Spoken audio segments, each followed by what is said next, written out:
여러분 안녕하십니까. 하나님 뉴스입니다. 보수 우파 정당이 말이죠. 몇 개인지 여러분들 아시죠? 첫째 국민의힘이 있고요.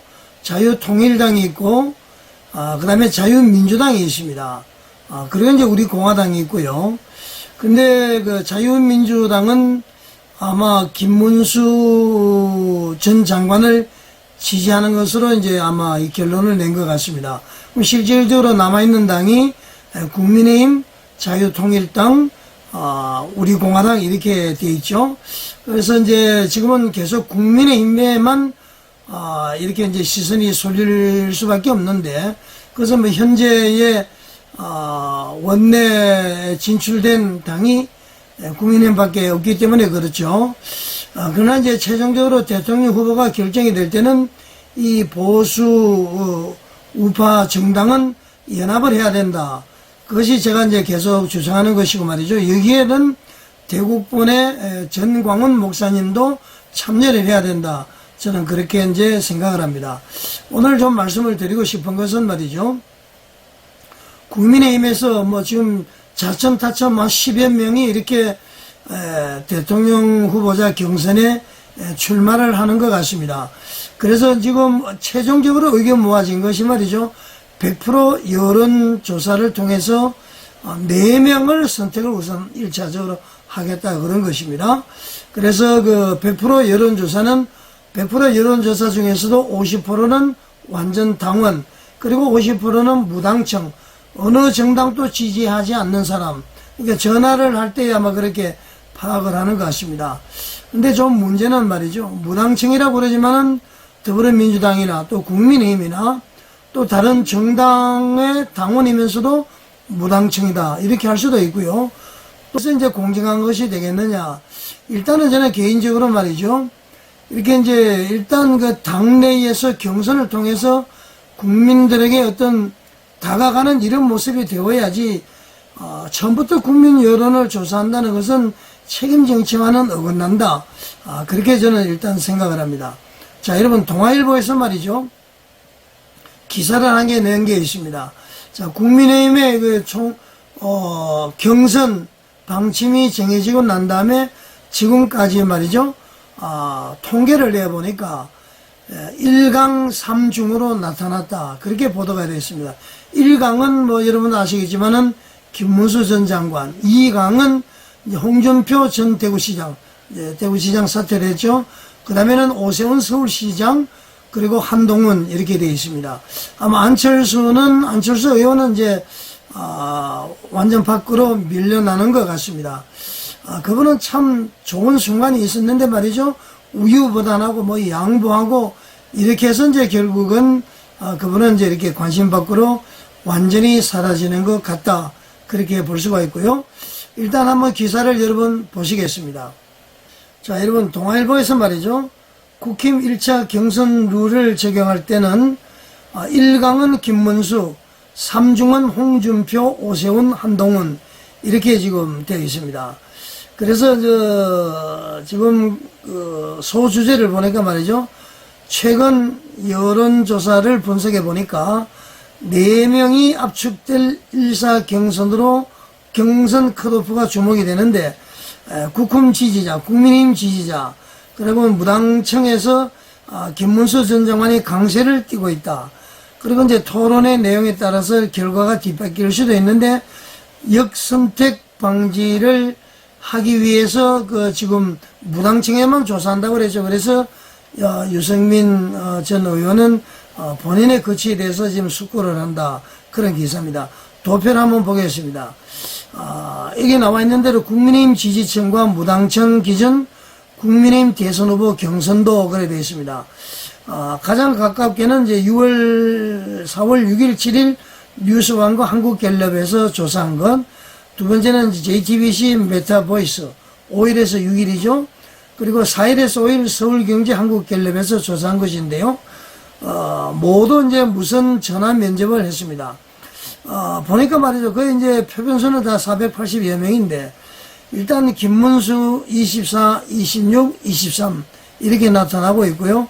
홍준표 14, 13, 16, 오세훈 14, 10, 14. 그리고 이제 한동훈 13, 12, 14 이렇게 되고 이제 안철수는 이제 5, 6, 5, 4, 3, 4 이렇게 돼 있죠.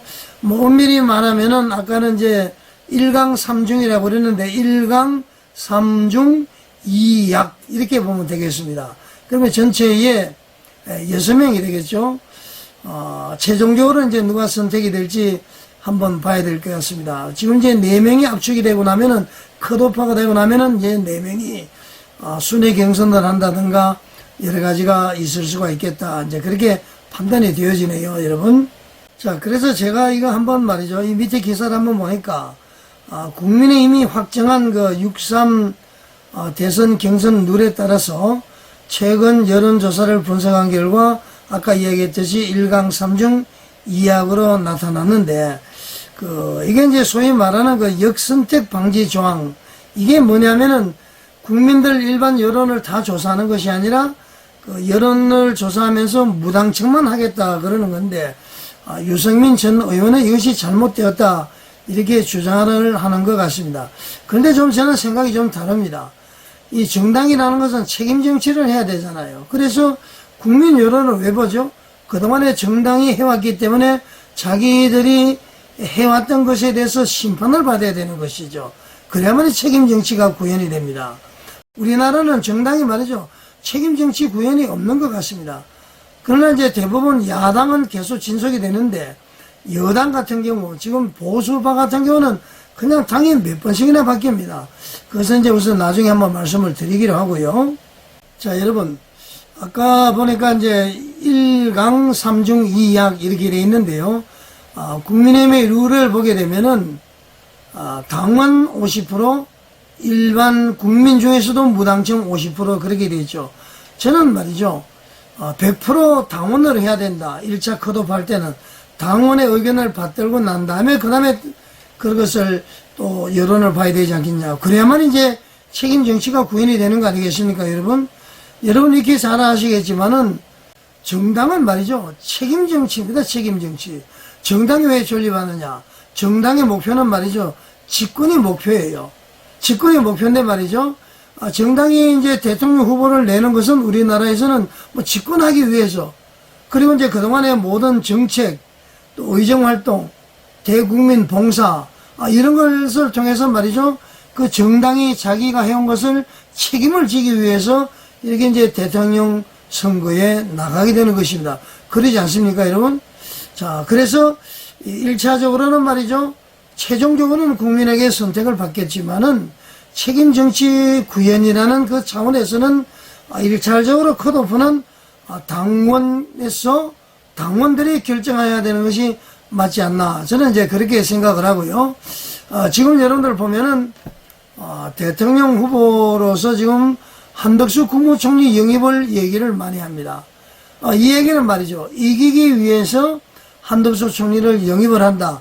이렇게도 볼 수 있지만은 다른 말로 표현하면은 말이죠. 얼마나 지금 국민의힘이 지지율이 못났으면은 자기 당들이 책임 정치를 못 해왔기 때문에 외부 인력을 수혜를 한다. 이렇게 되는 것이죠. 그러면은 벌써 지고 들어가야 된다고 지고 들어가는 것이죠. 그동안에 얼마나 엉망진창했으면은 자당에서 대통령 후보를 못 낼 정도로 얼마나 엉망진창이 됐습니까? 자, 만약에 한덕수 지금 대통령 권한 대행에 말이죠. 국민의힘에 영입이 돼서 대통령에 당선이 된다고 해서 그분이 국민의힘의 그동안의 정책 기조, 방침과 같은 어떤 그런 그 정치를 할 수가 있을까요? 국민의힘에 맞는 책임 정치를 할 수 있을까요? 저는 못한다고 봅니다. 만약에 말이죠. 또 이렇게 국민의힘 정당과 대통령과의 어떤 마찰이 생길 수도 있습니다. 윤석열 대통령이 일종의 그런 것 아니었습니까? 윤석열 대통령도 말이죠. 이재명과 싸울 상대할 사람이 없으니까 윤석열 대통령을 검찰총장을 영입을 해서 대통령이 되었단 말입니다. 자전 어떻게 되었든 간에 우리의 마음은 아프지만은 결과적으로는 지금 탄핵으로 끝나버렸단 말이죠. 이것은 이제 책임 정치 정신에 어긋나는 후보를 선택을 했다. 그렇게 볼 수가 있습니다. 저는 그래서 말이죠. 국민의힘에서 똘똘 뭉치면은 국민의힘, 자유통일당, 자유민주당, 우리 공화당 그리고 대국본 정광훈 목사님 세력 똘똘 뭉쳐서 말이죠. 단일 후보 내면은 충분히 민주당 이재명과 싸워서 이길 수 있다. 그렇게 생각을 합니다. 보수 전체의 책임 정치죠. 굳이 외부 인사를 데리고 오면은 또 실패를 할 수가 있습니다. 어떻게 보면은 윤석열 대통령이 말이죠.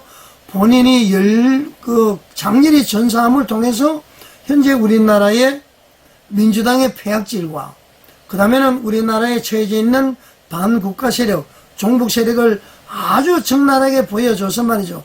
그것만 해도 사실은 큰 성과입니다만은 사실 뼈아픈 것이죠. 자당의 대통령이 말이죠. 또 우리나라에 선출된 대통령이 벌써 이렇게 또 파면이 되고 하는 것은 있어서는 안 될 것입니다. 이것은 책임 정치의 구현에도 맞지 않습니다. 엄밀히 말하면은 국민의힘은 말이죠. 대통령 후보를 내면은 되지 않습니다. 자당의 대통령이 탄핵이 돼서 파면이 되죠. 국민을 바라볼 때 왜 부끄러움을 알아야 됩니다. 뭐 그렇다고 해서 윤석열 대통령이 잘못했다 그런 것은 아니니까 여러분들 생각하지 마시고요. 제가 이제 강조하는 것은 바로 책임 정치를 강조하기 위한 것이다. 그래야만이 말이죠. 이 열심히 합니다. 그 외부 인력을 수월해서 대통령 되고 나면은 그 다음에 또 4년 동안 말이죠. 오이정 활동을 대충 합니다. 필요하면 또 데리고 오면 되니까. 이것이 이제 책임 정치를 망각하고 말이죠. 계속 이제 여당이, 그러니까 다시 말하면 보수 우파가 밀리는 원인이 된다 이런 얘기입니다. 여러분들 이해가 되시죠? 그래서 이번에는 다시 강조를 드립니다만은 외부 인력 그러지 마세요. 윤석열 대통령처럼 어떻게 보면 또 그렇게 실패할 수가 있는 것입니다. 여러분 다르게 오해는 하지 마시고요. 그래서 책임 정치 구현을 위해서라도 말이죠. 이 보수 우파는 단일 후보를 내야 된다. 그러니까 정당원 내에서 국민의힘, 자유통일당, 자유민주당, 우리공화당 그리고 대국본의 정광훈 목사님 서로 원탁회의를 통해서 우리는 연합 후보를 만들어야 된다. 만약에 연합 후보를 만들지 않더라도 국민의힘은 국민의힘대로 그 자체에서 후보를 뽑아야 되고 자유통일당도 마찬가지다. 저는 그렇게 생각을 합니다. 그것이 이제 책임 정치의 구현이다. 그렇게 판단을 하고요. 아까도 얘기했습니다만은 이 대통령 후보를 선출을 할 때는 말이죠. 일반 국민 여론을 보는 것은 좋지 않다. 왜냐하면은 말이죠. 첫 번째로 지금까지 당비를 내는 진성당원들이죠. 이 당원들의 참정권이 무시될 수 있습니다. 자당의 대통령 후보는 자기 당의 당원들의 의견으로 뽑아야 됩니다. 그래서 이제 장수가 되는 것이죠. 외부에서 데리고 오면은 이 책임 정치가 아까도 안 된다고 그랬단 말이죠. 그래서 이런 것이 이제 우리가 깊이 생각해야 될 것 같고 또 어떻게 보면 한편으로는 현실 정치의 딜레마로 볼 수가 있습니다. 이거 말이죠. 분명히 이겨야 되는데 우리 후보로는 안 돼. 이런 경우도 있고 말이죠. 그 다음에는 뭐 중도성 확장, 무당층 흡수를 위해서 또 새로운 인물이 들어오면 뭐 효과가 볼 수 있다. 또 뭐 비정치인이 오면은 신선한 모습이 들어서 좋다. 그러네 말이죠. 그 좋은 것이 있는 반면에 아까도 얘기했습니다. 당원을 무시하는, 당원의 참여권을 제한을 하고 뭐 정당성이 많이 부족하죠. 정통성이 없다 그런 것이죠. 그리고 정치적으로 책임이 연결되는 것이 좀 약해진다. 그러니까 정치적 책임으로 연결되는 모습이 약해진다. 말이죠. 뭐 여러분들 그 소속감이 많이 좀 결여가 될 거 아닙니까? 자, 그래서 말이죠. 이런 모든 것을 생각해야 된다. 결론적으로는 저는 그렇게 생각을 합니다. 지금 1강 3중 2약인데 말이죠. 원래는 당원 중심으로 뽑고 그 다음에는 국민의 평가를 받는 것이 옳다. 자, 보수 우파 말이죠. 외부에 영입을 안 하더라도 책임 정치를 위해서라도 앞으로 그 정당의 존립 근거를 위해서라도 앞으로 정당들이 정치를 잘 하도록 하기 위해서라도 자당해서 대통령을 뽑아야 된다. 그렇게 생각을 합니다. 이번에는 말이죠. 여러분 대통령 탄핵으로 인해서 약화가 되었기 때문에 다시 한번 얘기 드립니다만은 국민의힘, 자유통일당, 자유민주당, 우리공화당 그리고 대국본의 정광훈 목사님 이 세력들이 원탁에 모여서 회의를 통해서 국민 후보, 범보수 우파 후보를 선출을 하면은 좋겠다. 그 후보는 100% 이재명과의 싸워서 이길 수가 있다. 저는 그렇게 확신을 합니다. 자, 여러분 어떻게 생각하십니까? 시청해 주셔서 감사드립니다.